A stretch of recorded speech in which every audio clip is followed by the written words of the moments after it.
ജീവിതത്തിന് ഭയപ്പെട്ട് മുൻപിലേക്ക് ചലിക്കാൻ കഴിയാതിരിക്കുമ്പോൾ ഈ വചനം ദൈവത്തെ ശബ്ദം കേൾക്കണം.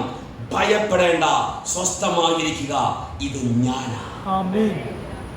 ഇപ്പോൾ സാഹചര്യം എങ്ങനെയാ? നമ്മൾ ആ ശിഷ്യന്മാരുടെ കൂടെ നമ്മൾ യാത്ര ചെയ്യാം.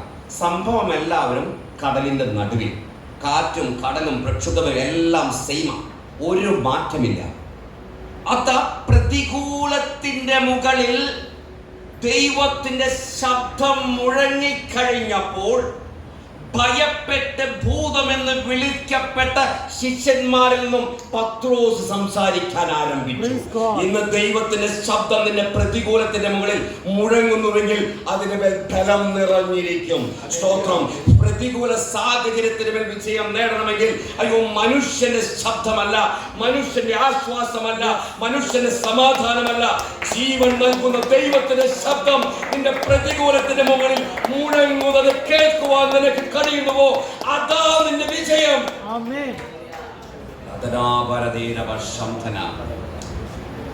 സാഹചര്യം അതുപോലെ തന്നെ നിൽക്കുകയാണ്. ദൈവശബ്ദം മുഴങ്ങിക്കഴിഞ്ഞപ്പോൾ ഉള്ളിൽ ബലം ധരിച്ച് ഒരു ശബ്ദം പുറത്തു വന്നു. അതാ പത്രോസിന്റെ ശബ്ദം. ഇത്രയും നമ്മൾ പറഞ്ഞു കഴിഞ്ഞപ്പോൾ നമുക്ക് ഈ അടുത്ത മെസ്സേജിന്, നമ്മൾ ഈ മെസ്സേജിന് മറ്റൊരു ഭാഗം ചിന്തിക്കും. അല്പവിശ്വാസിയായ പത്രോസ്. നമ്മളെപ്പോഴും പറയുക, നമ്മളാരും അല്പവിശ്വാസിയായ പത്രോസിനെ പോലെ ആകരുത്. സഹോദര കണ്ണടച്ച്, സഹോദരി കണ്ണടച്ച് പറഞ്ഞേ, നമ്മളെയും പത്രോസിനും എന്ന് വെച്ച് കമ്പയർ ചെയ്ത് നോക്കി. നമ്മൾ എത്രമാത്രം ദൂരെയാ. നമ്മൾ പലപ്പോഴും ഈ വചനത്തിന്റെ മർമ്മം അറിയാതെ അല്പവിശ്വാസിയായ പത്രോസ്, അല്പവിശ്വാസിയായ പത്രോസ്. അപ്പൊ ഞാനും നിങ്ങളോ അല്പവിശ്വാസി എന്ന് പറയാൻ യോഗ്യതയില്ല. ഒരു തലവേദന വരുമ്പോഴേക്ക് കൂടില്ലേ? ജീവിതത്തിൽ ചെറിയ പ്രശ്നങ്ങളോട് എത്ര പേരിന്ന് ഉപവസിച്ച് പ്രവർത്തിക്കും. എന്നിട്ട് നമ്മൾ പറയുക അല്പവിശ്വാസിയായ പത്രോസ്. കാഴ്ചപ്പാട് മാറണം കേട്ടോ. നമ്മുടെ വിശ്വാസം വളരുന്ന അവിടെയാ. ഇങ്ങനെ യേശു കർത്താവിന്റെ ശബ്ദം കേട്ട പത്രോസ് ശബ്ദമുയർത്തി സംസാരിക്കുകയാണ്. എന്താ പറഞ്ഞത്? കർത്താവേ, ഇത് അങ്ങ് ആകുന്നുവെങ്കിൽ അങ്ങയുടെ അടുത്തേക്ക് വരുവാൻ, നടന്നു വരുവാൻ, കടലിന് മുകളിൽ കൂടി നടക്കുവാൻ അങ്ങ് കൽപ്പിക്കണമേ. ഓ, എന്തൊരു ചോദ്യമാ!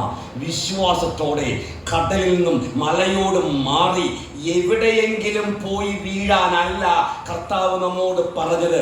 വിശ്വാസത്തോടെ നിന്റെ മുൻപിലുള്ള മലയോട് ഇവിടെ നിന്ന് മാറി കടലിൽ വീഴാൻ you do have an authority. നിന്റെ സാഹചര്യത്തിന് അധികാരം നൽകി, വിശ്വാസം നിന്റെ ഉള്ളിൽ നൽകി, ആത്മാവിനെ മുദ്ര വെച്ചുകൊണ്ട് പറയാ, പരാജിതനായിരിക്കാനല്ല, നിന്റെ സാഹചര്യത്തോട് കൽപ്പിക്കുവാനുള്ള ശക്തിയുണ്ട്. ആ വിശ്വാസത്തെ പത്രോസ് പറഞ്ഞത്, കർത്താവേ, ഇത് അങ്ങാകുന്നുവെങ്കിൽ അങ്ങനെ അടുത്തേക്ക് കടന്നു വരുവാൻ, അങ്ങയോട് കൂടെ ചലിക്കുവാൻ, ഈ കടലിന് മുകളിൽ കൂടി നടക്കുവാൻ നീ കൽപ്പിക്കണമേ. ഒരൊറ്റ വാക്ക, വരിക. ഈ ദൈവശബ്ദം മണിക്കൂറുകൾ നീണ്ട പ്രബോധനമായിരിക്കലാട്ട. ചെവികൾ കൂർപ്പിച്ച് കേൾക്കണം. കം. പ്രതികൂലമാ, കാറ്റും കടലും പ്രക്ഷുബ്ധമാ, സാഹചര്യത്തിന് യാതൊരു വിടുതലുണ്ടായിട്ടില്ല എന്നൊരു വെളിപാട് നിറയ്ക്കണം. സാഹചര്യം മാറിയതിന് ശേഷമല്ല ദൈവത്തിന്റെ ശക്തി പ്രകടമാകുന്നത്. ദൈവത്തിന്റെ ബലം, ദൈവത്തിന്റെ സാന്നിധ്യം, അഭിഷേകം നിന്റെ ജീവിതത്തിൽ ചലിക്കുന്നത് പ്രതികൂലത്തിന്റെ നടുവിലാണ്.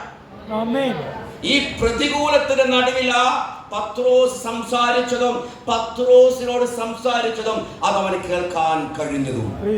And what is the next step? കേട്ട മാത്രയിൽ ഒന്ന് വിളിച്ച് അപ്പുറത്തെ ചേച്ചിയോടും ഇപ്പുറത്തെ ചേട്ടനോടും ഞാൻ ഇങ്ങനെയൊക്കെ ചെയ്യാൻ പോവാണ്. നമ്മുടെ ആത്മീയ ഭാഷയിൽ പറയാം, ഞാൻ അവിടെ മിനിസ്ട്രിക്ക് പോവാ, ഞാനിവിടെ ഇവാഞ്ചലിക് മിനിസ്ട്രിക്ക് പോവാ, ഞാനിവിടെ സ്ട്രീറ്റ് മിനിസ്ട്രിക്ക് പോവാ, ഞാൻ ഇന്നാളുടെ സുവിശേഷം പറയാൻ പോവാ. നാവുകളെ നിയന്ത്രിക്കണം കേട്ടോ.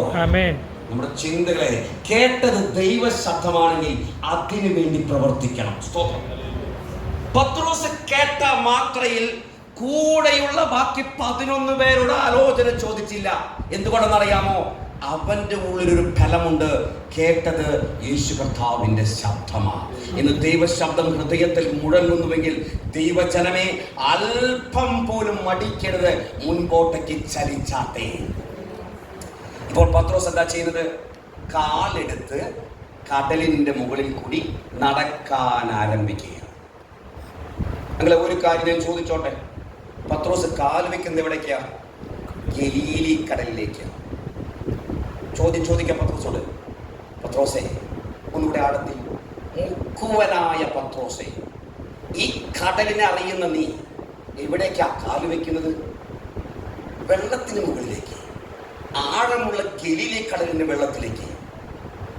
ഒരു വല ഈ വെള്ളത്തിലേക്ക് ഇട്ട മാത്രയിൽ അത് താന്നു പോകും. എങ്കിൽ നീ കാലെടുത്ത് വെച്ചാൽ ആ നിമിഷം മുങ്ങിപ്പോകില്ലേ? ആരെങ്കിലും ഈ കടലിന്റെ മുകളിൽ കൂടി നടക്കുന്നത് നീ കണ്ടിട്ടുണ്ടോ? ഒരു മനുഷ്യന് ഈ കടലിന്റെ മുകളിൽ കൂടി നടക്കാൻ കഴിയുമോ? എന്ത് മണ്ടത്തരമാ ചെയ്യുന്നത്? ഉപവാസ പ്രാർത്ഥനയോടെ ദൈവത്തിൽ നിന്നും പ്രാപിച്ചു പുറത്തു വരുമ്പോൾ ജഡിക ചിന്ത, ലോകത്തിന്റെ ചിന്ത ആത്മമനുഷ്യരോട് ഇത് പറയും. അയ്യ, നീ മണ്ടനാ, നീ പൊട്ടനാ, നിനക്ക് എന്ത് ഗുണമുണ്ട്, നീ ഉപയോഗശൂന്യമായതാ, നിന്നെ കൊണ്ട് ഒന്നിനും കൊള്ളില്ല, നിനക്കൊരു യോഗ്യതയുമില്ല എന്ന് ചില ആത്മതലത്തിൽ കയറി യുദ്ധം ചെയ്ത് പൈശാചിനോട് പറയണം, ഇല്ല, ഞാൻ കേട്ടത് ദൈവ ശബ്ദമാ. പത്രോസ് വിശ്വാസത്തോടെ കാല് വെക്കുമ്പോൾ നമ്മൾ ചോദിച്ച ചോദ്യത്തിന് പത്രോസ് ഇങ്ങനെ പറയും, യെസ്, ഞാൻ കാലെടുത്ത് വെക്കുന്നത് കടലിലേക്ക് തന്നെയാ, ഞാൻ കാലെടുത്ത് വെക്കുന്നത് വെള്ളത്തിലേക്ക് തന്നെയാ. അതിന്റെ മുകളിൽ ഒരു മനുഷ്യന് നിൽക്കാൻ കഴിയില്ല എന്ന് എനിക്കറിയാം. കാലെടുത്ത് വെച്ച മാത്രമേ മുങ്ങി പോകുമെന്ന് എനിക്കറിയാം. പക്ഷേ ഞാൻ കേട്ട ദൈവ ശബ്ദമുണ്ടല്ലോ, വരിക എന്ന ശബ്ദം, ആ ശബ്ദം എനിക്ക് മറക്കാൻ കഴിയില്ല. കാരണം നാളുകൾക്ക് മുൻപ് ഇതേ കടലിൽ ഞാനൊരു പരാജയത്തിന്റെ രാത്രിയിൽ, ഈ ഒരു രാത്രി മുഴുവൻ ഞാൻ അധ്വാനിച്ചിട്ടും എനിക്കൊന്നും ലഭിക്കാതെ തകർന്നിരിക്കുമ്പോൾ ഇവൻ എന്റെ വള്ളത്തിൽ കയറി ആഴത്തിലേക്ക് വലയിറക്കാൻ എന്നോട് കൽപ്പിച്ചു. എനിക്ക് മാത്രമല്ല, എന്റെ ചുറ്റുപാടുമുള്ള ജനങ്ങൾക്ക് പോലും അത്ഭുതമുണ്ടാകുമാറ് 2 വഞ്ചി നിറയെ മത്സ്യങ്ങൾ നൽകുവാൻ അവന്റെ വാക്കുകളാൽ കഴിഞ്ഞു എങ്കിൽ, ഇന്ന് ആ വാക്കുകൾ വരിക എന്നോട് കൽപ്പിക്കുന്നുവെങ്കിൽ, ഞാൻ ഈ കടലിന് മുകളിലേക്ക് ഞാൻ കാലെടുത്തു വെക്കും, ഞാൻ നടക്കും, അവന്റെ അരികിലേക്ക് ചെല്ലും. അത് എനിക്ക് എന്റെ യോഗ്യതയല്ല, എന്നോട് സംസാരിച്ചവന്റെ ശക്തിയാ. ആമേൻ. ദൈവവചനത്തിന്റെ ഫലമാ സഹോദരങ്ങളെ. ആമേൻ. ജീവിതത്തിൽ എന്തിനേക്കാൾ നിനക്ക് എന്തുണ്ട് എന്നല്ല, നിന്റെ കൂടെ ആരുണ്ട് എന്നല്ല, വചനം നിനക്ക് ഫലം നൽകുന്നുവോ അതാ നമുക്ക് ശക്തിയായിരിക്കേണ്ടത്. അപ്പോ പത്രോസിന്റെ വിശ്വാസം കണ്ടോ? എങ്ങനെയാ പത്രോസ് കാലെടുത്ത് വെച്ചത്? യേശുക്രിസ്തുവിന്റെ വാക്കിനാൽ ബലത്താൽ. തുടർന്ന് വചനം ചിന്തിക്കുമ്പോൾ നമുക്ക് കാണാൻ കഴിയും, പത്രോസ് നടന്നു. യെസ്, പത്രോസ് നടന്നു. ഒരു കാല് വെച്ചപ്പോൾ ഒന്നും മുങ്ങിപ്പോയിട്ടില്ല കേട്ടോ. ബൈബിൾ വായിക്കുമ്പോൾ കൃത്യമായിട്ട് പത്രോസ് എത്ര സ്റ്റെപ്പ് നടന്നു, എത്ര മീറ്റർ നടന്നു, അയ്യോ അതൊന്നും നമുക്കറിയില്ല. പക്ഷേ ഈ വാക്ക് കപ്പിൾ ഓഫ് സ്റ്റെപ്സ്, കുറച്ച് ദൂരം നടന്ന് യേശു കർത്താവിന്റെ അരികിലേക്ക് ചെന്നു. പൊടുന്നനെ ഒരു ശബ്ദം, അയ്യോ രക്ഷിക്കണേ. ഞാൻ പറഞ്ഞ കോണ്ടെക്സ്റ്റിൽ കയറിയിറങ്ങി പോകുന്ന കണ്ടോ? ആദ്യം ഭൂതമെന്ന് വിളിച്ച കരഞ്ഞവർ യേശു കർത്താവിന്റെ സമാധൈര്യമായിരിക്കുക എന്ന ശബ്ദം കേട്ട് കാലെടുത്ത് വെച്ച് പുറത്തേക്ക് വന്ന് അവന്റെ മുഖത്തേക്ക് നോക്കി അവന്റെ മുമ്പിലേക്ക് യാത്ര ചെയ്ത പത്രോസ് ഇപ്പോൾ കടലിൽ മുങ്ങിപ്പോയി കരയുകയാണ്. നമ്മൾ നേരത്തെ ചിന്തിച്ച ചിന്തകൾ വീണ്ടും വരട്ടെ. ഇതാരാ? പത്രോസ് ആരാ? മുക്കുവൻ. എങ്ങനത്തെ മുക്കുവനാ? പാലത്തിന്റെ മുകളിൽ നിന്ന് ചൂണ്ടയിട്ട് പിടിക്കുന്ന മുക്കുവനല്ല പത്രോസ്. He was an expert, established, professional fisherman.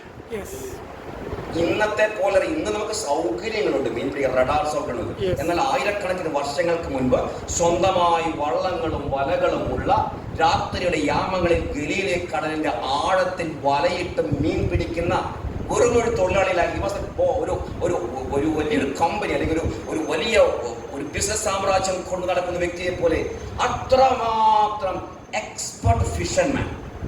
ഈ പത്രോസ് ഇപ്പൊ കരയാ, അയ്യോ ഞാൻ മുങ്ങി താന്നു പോകുന്നതിനെ രക്ഷിക്കണേ. അത് ഞാൻ പറഞ്ഞതിന്റെ ആ തമാശ മനസ്സിലായോ? ഞാനും ജിയോ ബ്രദറും എനിക്ക് പരിചയമുള്ള, വീണ്ടും ഞാൻ എടുക്കുക, ഞാനും ജിയോ ബ്രദറും ഒരു പൂളിന്റെ സ്വിമ്മിംഗ് പൂളിന്റെ സൈഡിൽ നിൽക്കുന്നു എന്ന് കരുതട്ടെ, ഒരു കുളത്തിന്റെ സൈഡിൽ. ആരെങ്കിലും വന്ന്, എനിക്ക് നീന്തൽ അറിയില്ല, ജിയോ ബ്രദറിനെ അറിയുമെന്ന് വിശ്വസിക്കാം, അറിയില്ല, ആരെങ്കിലും പുറകിൽ നിന്ന് വന്ന് ജിയോ ബ്രദറിനെ ഈ കുളത്തിലേക്ക് ഒന്ന് തള്ളിയിട്ടു. അദ്ദേഹത്തിന് നീന്തൽ അറിയുന്നതുകൊണ്ട് അദ്ദേഹം ആഴത്തിൽ പോയാന്നൊന്ന് നീന്തിങ്ങ് പോരും. അദ്ദേഹം കരയും. ഞാൻ നീന്തൽ അറിയാത്തതുകൊണ്ട് ഒരു പക്ഷെ ഞാൻ അയ്യോ അയ്യോ എന്ന് പറഞ്ഞ് കരയും, അല്ലേ? അദ്ദേഹത്തിന് നീന്തൽ അറിയാം. പത്രോസിന് മീൻപിടുത്തക്കാരനാണ്, പത്രോസിന് നീന്തൽ അറിയുന്നവനാണ്.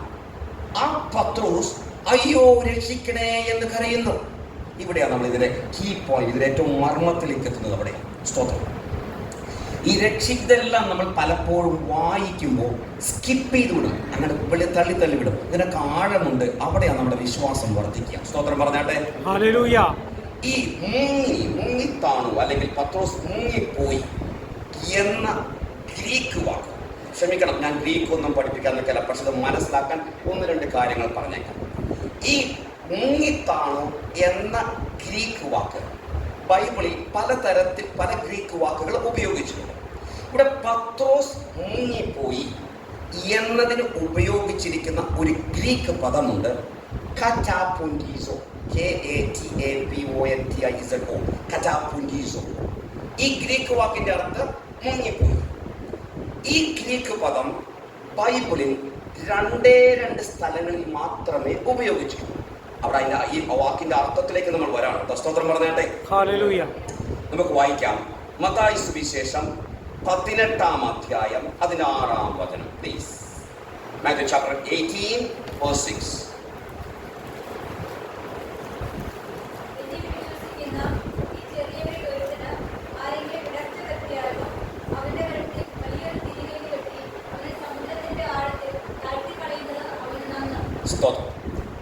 ബൈബിളിൽ 2 ഭാഗത്ത് മാത്രമാണ് മുങ്ങി അല്ലെങ്കിൽ മുങ്ങിപ്പോയി എന്ന വാക്കിനെ ഉപയോഗിച്ചിരിക്കുന്ന ഗ്രീക്ക് പദമായ കറ്റാപുൻറ്റീസോ ഉപയോഗിച്ചിരിക്കുന്നത്. ഒന്ന്, പത്രോസ് വെള്ളത്തിൽ മുങ്ങി എന്ന ഭാഗത്തും, രണ്ടാമത് ഉപയോഗിച്ചിരിക്കുന്നത് ഇപ്പോൾ നമ്മൾ വായിച്ച മത്തായി സുവിശേഷം 18-ാം അധ്യായത്തിന്റെ 6-ാം വചനത്തിൽ.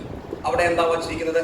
റോമൻ ഗവൺമെന്റ് അധികാരത്തിൽ വന്ന ആ കാലഘട്ടത്തിൽ ജനത്തിലെ ശിക്ഷയുടെ ഭാഗമായി ചില ഗൗരവമായ പ്രവർത്തികൾക്ക് ശിക്ഷിക്കുന്നത് ഒരു കയറോ അല്ലെങ്കിൽ ഒരു ചങ്ങലയോ കഴുത്തിൽ കെട്ടി അതിന്റെ മറ്റേ ഭാഗം ഒരു വലിയ പാറക്കല്ലിൽ കെട്ടി കടലിൽ കൊണ്ടുപോയി, നടുകടലിൽ കൊണ്ടുപോയി തള്ളിയിടും.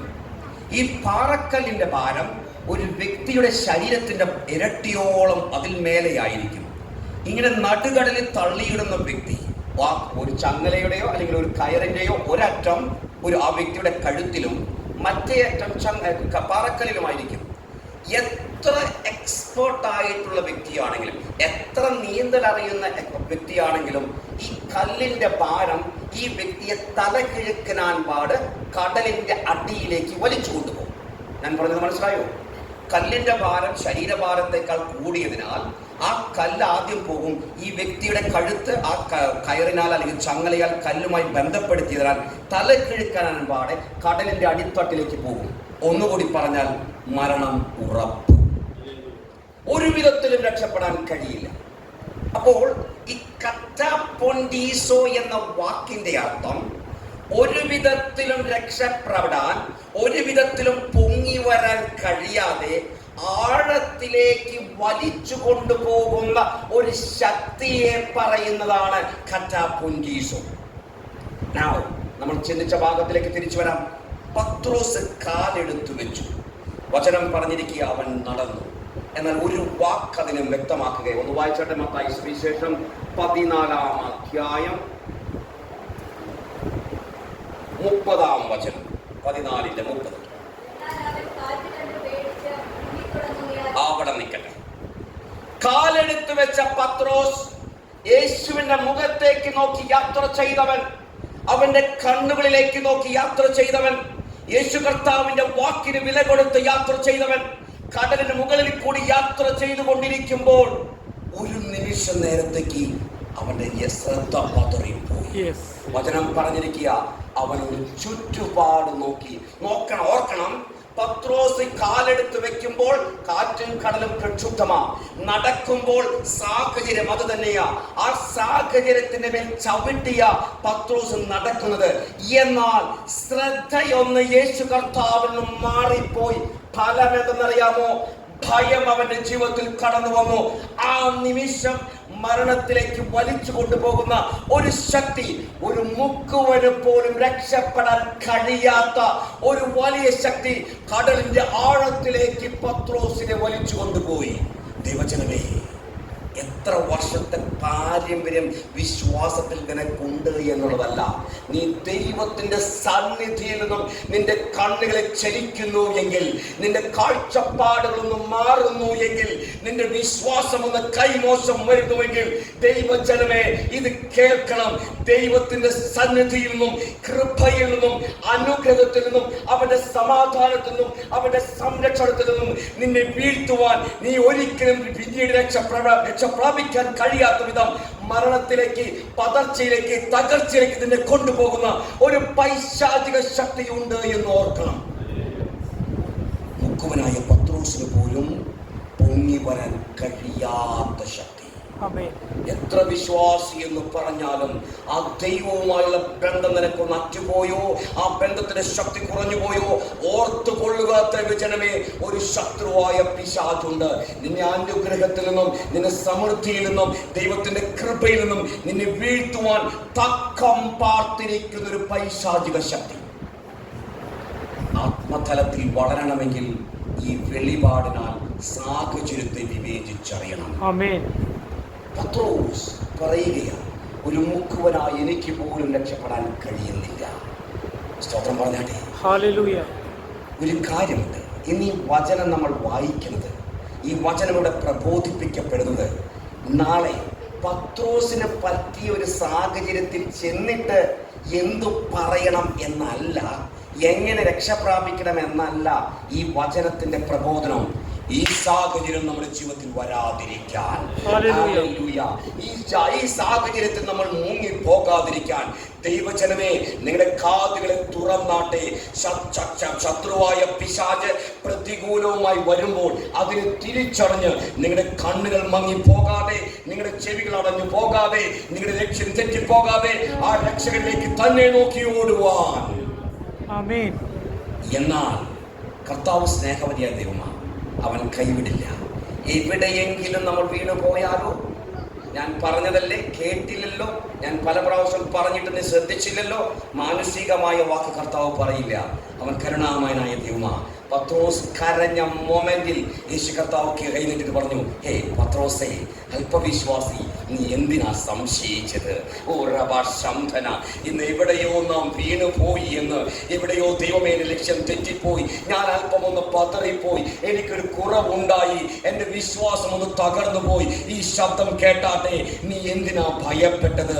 നീ എന്തിനാ സംശയിച്ചത്? കരുണാമയനായ കർത്താവിന്റെ കരം ഇതാ നിന്റെ നേരെ നീട്ടുന്നുണ്ട്. ആ കരത്തിന് വേണ്ടി നാമൻ പറഞ്ഞാട്ടെ, ആ ദൈവസ്ഥനിലേക്ക് കരങ്ങളെ കൊടുത്താട്ടെ.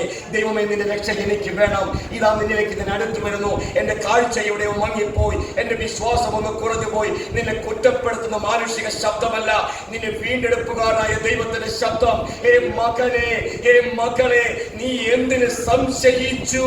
ഹല്ലേലൂയ. കൈ നീട്ടി പടകിൽ കയറ്റി. നമ്മൾ ആദ്യം പറഞ്ഞ കാര്യം നമ്മൾ കൊണ്ടുവരാം. എത്ര അത്ഭുതമാണ് നമ്മൾ ഈ സംഭവത്തിൽ കൂടി കണ്ടത്.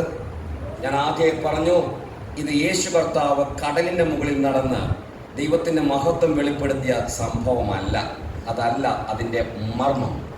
ഒന്ന്, ശത്രുവായ പിശാചിന്റെ കയ്യിൽ നിന്നും പത്രോസിനെ വിടുവിച്ചു. അതാ അത്ഭുതം. സ്തോത്രം. മത്സ്യത്തെ പിടിക്കുന്ന, കടലിനെ അറിയുന്ന, നീന്തലറിയുന്ന എക്സ്പെർട്ടായ പത്രോസിന് പോലും രക്ഷപ്പെടാൻ കഴിയാത്ത പൈശാചിക ശക്തിയിൽ നിന്നും പത്രോസിനെ പിടിപ്പിച്ചതാ ആദ്യത്തെ അത്ഭുതം. ഇന്ന് നമുക്ക് പറയാൻ കഴിയണം, എൻ്റെ ജീവിതത്തിൽ എന്തെല്ലാം പ്രതികൂലങ്ങൾ വന്നാലും കൈവിടാത്ത ദൈവം, എന്നെ രക്ഷിക്കുന്ന ദൈവം, അവൻ എന്നെ കരുണയോടെ കാണുന്ന ദൈവം, എന്നെ കൈവിടാത്ത ദൈവം, അവൻ എന്റെ വലതുകരം പിടിച്ച് എന്നെ നയിക്കുന്ന ദൈവം. ഒന്ന്, പത്രോസിനെ വിടുവിച്ചു. രണ്ടാമത്തെ അത്ഭുതം എന്നറിയാമോ?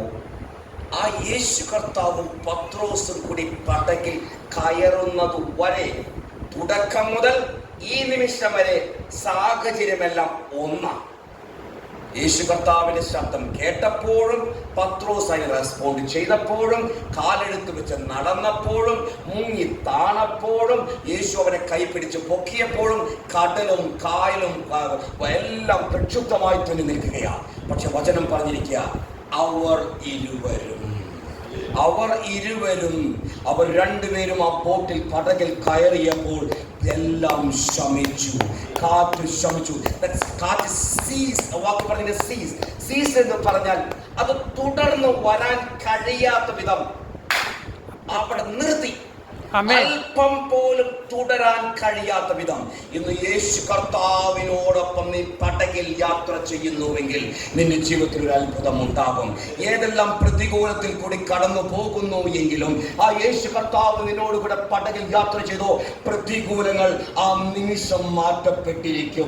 അത് ദൈവത്തിന്റെ ഫലമാ, അത് ദൈവത്തിന്റെ ശക്തിയാ, അത് അവന്റെ കരുണയാ, അത് അവന്റെ കൃപയാ.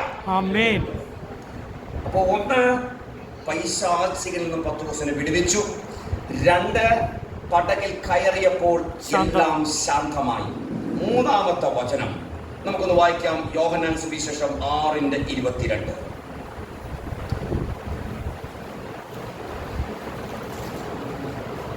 നമ്മളിത് കഴിഞ്ഞ് പ്രാർത്ഥിക്കാൻ ആരംഭിക്കുക. നമ്മളൊരു പാട്ട് പാടും, ഭയപ്പെടേണ്ട, ഇനി ഭയപ്പെടേണ്ട, ഇമ്മാനുവേൽ നിന്റെ കൂടെയുണ്ട്. ആ പാട്ട് നമുക്കറിയുമല്ലോ. ചേട്ടാനി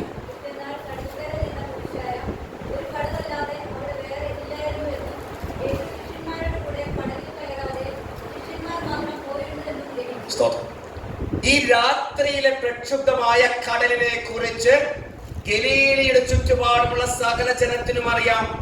യേശു കർത്താവ് ശിഷ്യന്മാരെ നിർബന്ധിച്ച് അക്കരെ പോകാൻ അയക്കുമ്പോൾ അപ്പം തിന്ന് യേശുവിനെ രാജാവാക്കാൻ ശ്രമിച്ച ചുറ്റുപാടുമുള്ള ജനം പറഞ്ഞു, പാവം ശിഷ്യന്മാർ, ഇന്ന് രാത്രി അവർ പട്ടിരിക്കും, കടൽ പ്രക്ഷുബ്ധമാ. പക്ഷെ പിറ്റേ ദിവസം അവർ ചില കാര്യങ്ങൾ പറയാൻ തുടങ്ങി. യേശു അവരോടൊപ്പം ഉണ്ടായിരുന്നില്ല, ഇവർ മാത്രമേ പടകിൽ യാത്ര ചെയ്തുള്ളൂ. ഇവരെങ്ങനെയാ പടകിൽ അപ്പുറത്ത് എത്തിയത്? അതിനേക്കാൾ ഉപരി യേശു കർത്താവ് എങ്ങനെയാ വന്നത്? ദൈവജനമേ, ഇന്ന് ദൈവത്തിൽ നിന്ന് അനുഗ്രഹങ്ങൾ പ്രാപിക്കുന്നുവെങ്കിൽ നിന്റെ ചുറ്റുപാടിനതൊരു സാക്ഷ്യമായിരിക്കും, അതൊരു ഉണർവായിരിക്കും. അവിടെയാ സഭ വളരുന്നത്, അവിടെയാ പട്ടണത്തിൽ ദൈവശബ്ദം മുഴങ്ങുന്നത്. ഇന്ന് ദൈവത്തിൽ നിന്ന് പ്രാപിക്കുന്നത് അത് നിന്നിൽ മാത്രം ഒളിച്ചിരിക്കാനല്ല, ആ അനുഗ്രഹം നീ മാത്രം അനുഭവിക്കാനല്ല, നിന്റെ ചുറ്റുപാടുകൾക്ക് അതൊരു സാക്ഷ്യമായിരിക്കും. അവിടെയാ ദൈവത്തിന്റെ നാമത്തെ നാം സുവിശേഷീകരിക്കുന്നത്, അവിടെയാ ദൈവത്തിന്റെ നാമത്തെ നാം ഉയർത്തുന്നത്. നമ്മൾ കേട്ട വചനത്തിൽ 3 അത്ഭുതങ്ങളാ. 1, പൈശാചികളിൽ നിന്ന് വിടുവിച്ച ദൈവത്തിന്റെ പ്രവൃത്തി. 2, അവർ കയറിയപ്പോൾ കടലെല്ലാം ശാന്തമാക്കപ്പെട്ടു. 3-ാമത് പറഞ്ഞിരിക്കുക, അവർ അത്ഭുതം